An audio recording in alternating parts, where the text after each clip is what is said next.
মাংস দিয়ে খিচুড়ি করছি।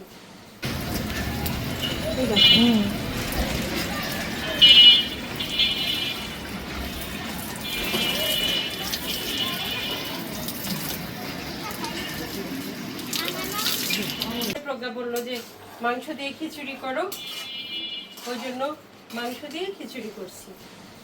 এই যে মাসকালা ডালের খিচুড়ি সঙ্গে মাংস।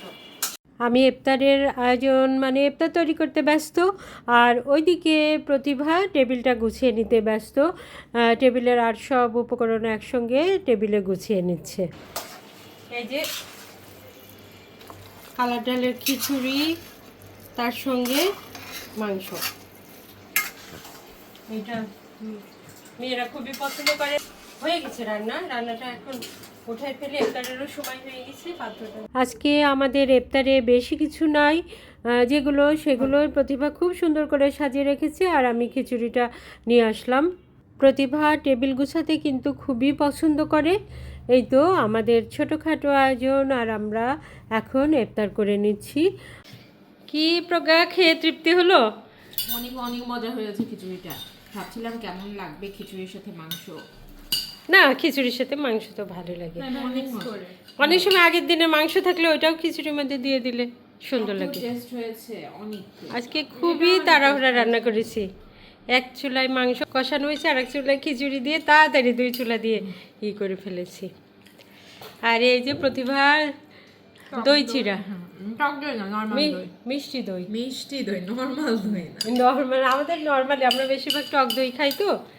এই যে এটা হলো বগুড়ার দই। আমাদের এখানে দোকান আছে। বগুড়ার দইয়ের দোকান আছে এখানে সব জায়গাতেই। এই চিড়াটা খেলে খুবই ভালো লাগে সারাদিন পর।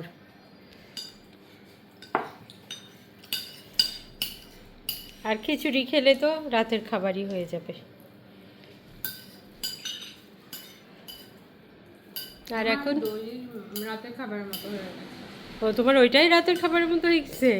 হ্যাঁ, চিড়া যে ভাত জাতীয় তো। আর এটা খুব ভালো লাগে, মানে বুকটা ঠান্ডা হয়ে যায়। আবার দুধ দিয়ে ওইটাও ভালো লাগে। হ্যাঁ, আবার এই দই দিয়ে তো ভালোই লাগে। আর এটা কিনো না তো মা, এইসব জুস কিনো না, ভালো লাগে না। ভালো লাগলেও ওইটা খাওয়া ঠিক নেই। যে এইগুলো বেলের শরবত, এইগুলো কিন্তু ভালো, সঙ্গে সঙ্গে বানাই তাই এটা কিন্তু ভালো। কিন্তু এইগুলা একদমই খারাপ। গ্লাস মাজার সময় দেখছি যে নিচে সব আঠার মতো বেঁধে আছে। তাহলে কি হলো? অ্যারারুট গুলে ওর মধ্যে চিনি আর ফ্লেভার দিয়ে দিছে। ও, তখনই খেতে ভালো লাগে, কিন্তু রোজা থেকে এটা খাওয়া ঠিক না। ভালো জুস নিয়ে আসো। ভালো জুস তো এদিকে পাওয়া যায় না। এটা ওই যে আমি যেটা খাই, হ্যাঁ, এটা অবশ্যই এদিকে পাওয়া যায় না, সব জায়গায় পাওয়া যায় না। এটা বেলের শরবত সঙ্গে সঙ্গে প্যাক করে দিয়ে দেয়। তুমি খিচুড়ি নাও, আর পানিটা অল্প অল্প করে খেতে হবে। এটা এত পছন্দ, খেতে অবশ্য ভালোই লাগে, মনে হয় যেন আম খাচ্ছি, কিন্তু আসলে আমের কিছুই নাই এর মধ্যে। এটা অনেক টেস্ট হয়েছে। তুমি রান্না করছিলে তখনই বোঝা যাচ্ছিল অনেক। হ্যাঁ, অনেক টেস্ট হয়েছে। আমি তো চিড়া খেলাম, চিড়া খেয়ে কিন্তু খাওয়া হয়ে গেছে, তারপরে এত মজার খিচুড়িটা তো খেতে হবে।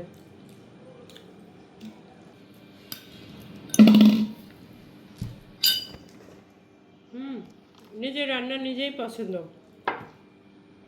আর এই যে এরকম রসুন দিয়েছি গোটা গোটা, এই রসুনটা খেতে খুবই ভালো লাগে। আজকে ছোলা পেঁয়াজও কিচ্ছু করিনি। ভাজা পোড়া প্রতিদিন ভালো লাগে না, এই চিড়াটাই প্রায় দিনই আমাদের চিড়া খাওয়া হচ্ছে এখন। আর আজকে বগুড়ার দই দিয়ে খেলাম তো, মানে অতিরিক্ত টেস্ট। টক দই খাই, টক দই অথবা হচ্ছে যে দুধ দুধ দুধ দুধ দিয়ে তো আমার ভালো লাগে। আমারও ভালো লাগে, বাট এটা একটু অন্যরকম টেস্ট। আর রোজার দিনে মিষ্টি দই খাওয়াটা ভালো, অন্য মিষ্টি চিনি মিষ্টি না খেয়ে এই দইটা খাওয়া ভালো। আমরা তো শরবতেও চিনি খাই না, পুদিনার শরবত করলেও আমরা কিন্তু চিনি খাই না। তুমি কিন্তু কফি খাবে না, হ্যাঁ, ঘুমাই যাবে। আদা চা খাও, তুলসী চা খাও। কফি খেতে খেতে অসুস্থ হয়ে যাচ্ছে। মা, সারাদিন তোমার কিছু মনে হয় না কফির?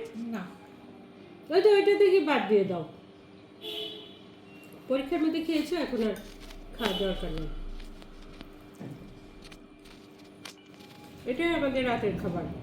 আমাদের সবার পছন্দ মাসকলাই ডালের খিচুড়ি, মাংস খেয়ে আমাদের ইফতার হয়ে গেল আর রাতের খাবারও হয়ে গেল। এই তো আমাদের ইফতার এখানেই শেষ। আল্লাহ হাফেজ।